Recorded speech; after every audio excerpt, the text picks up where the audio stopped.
Assalomu alaykum hurmatli obunachilar. Sizlar bilan har doimgidek Jamshidchimiyam. Bugun Samarqanddan mana Muhiddin akam bizdan Assalomu alaykum. LD 504 traktorini olib ketyaptilar. Nima uchun LD 504 modelini tanladingiz aka? Endi buni bag'ini aytsak, 260larda bir ikkita uchta olib ketganman. Ulardan olib borib qo'shnilarimga bitta ikkita tavsiya qilgandim, haydab yuribdi haligacha. 2014da olgandik, 2014da 2021gacha xizmat qilib berdi. Uni sotdiga, xizmat qilib bergandan keyin uni sotdik, o'rniga boshqa oldik. Boshqa yangisidan olib haligacha xizmat qilib kelyapti. O'sha uchun Bu nechinchi traktoringiz? bu xudo xolasa 4-traktor. 4-traktorim. Endi xudo xolasa qani bir xizmat qilib bersa, lekin bu bunday kattalardan olganim yo'q edim hali. Bu eng kattasimi?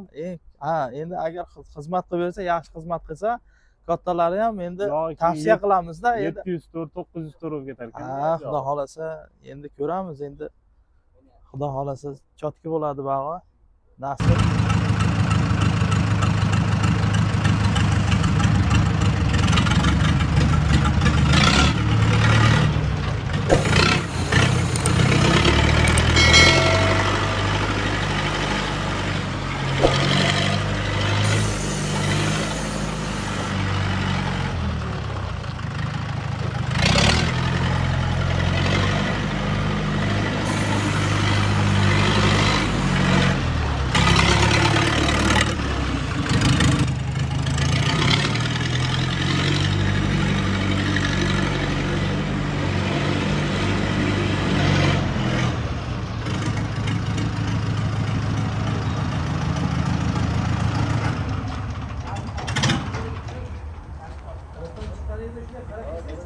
Buyursin Muhiddin aka, yaxshi kunlarga xizmat qilsin. Sizlarga ham. Kimlarga mana shunaqa traktorlar kerak bo'lsa, pastdagi raqamlarga aloqaga chiqing.